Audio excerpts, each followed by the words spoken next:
মঞ্চে উপবিষ্ট সকল গুরুজন এবং আমার সামনে যারা সকলকে সশ্রদ্ধ প্রণাম। পাঠ করছি কবিতা আজ সে অর্কিড।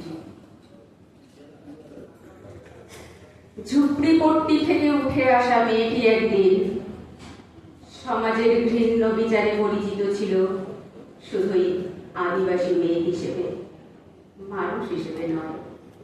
দারিদ্রতা তাকে ভীষণ ভালোবাসত, তাই তো অতি আদরে কোলে তুলে নিয়েছিল।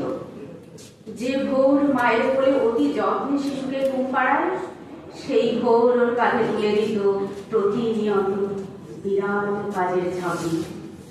নেশাখোর বাবাকে হারায় মাতৃগর্ভাবস্থায়। দুর্ভাগা মা সেদিন দুটো জীবন বাঁচাতে দূরে, বহু দূরে বাবুর বাড়ি কাজে যায়। নিচু জাতির মেয়েদের ভালোবাসায় ছুটে নেই, অথচ প্রাণ স্পর্শ প্রতিনিয়ত তাকে ধুলায় মিশিয়ে দেয়। বোবা মা সেদিন দুমুঠো অন্নের তাগিদে সন্তানের মুখ চেয়ে নীরবে সব মেনে নেয়। মায়ের সাথে একটু একটু করে মেয়েটিও কাজ শুরু করে। বাবুর বাড়ির ছেলে মেয়েদের দেখে মনের মাঝে পড়াশোনার স্বপ্ন জেগে ওঠে। মাকে জানালেই প্রতিনিয়ত মায়ের কাছে বকা খায়।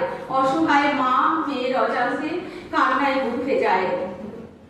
লেখাপড়ার অদম্য ইচ্ছা কখনো কখনো কাজের বাড়িতে প্রকাশ পেয়ে যায়।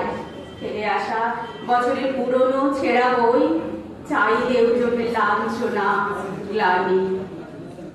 পড়াশুনে পড়তে শেখে, লেখা দেখে লিখতে শেখে, মাটিতে লেখে কাঠি দিয়ে, কখনো ভাতের থালায় লেখে আঙুল দিয়ে।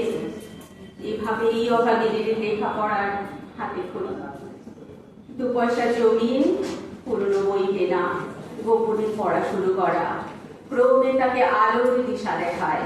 স্বপ্ন একটাই, বড় হতে হবে, পরিচিত হতে হবে মানুষ হিসেবে, আপনজনদের দিতে হবে মানুষের পরিচয়। একদিনের ঘাসফুল অনাদরে পদপিষ্ট হতে হতে অবশেষে মানুষ হিসাবে পায় পরিচিতি। আজ ফুলদানিতে শোভা পায় বহুমূল্য অর্কিড হিসেবে।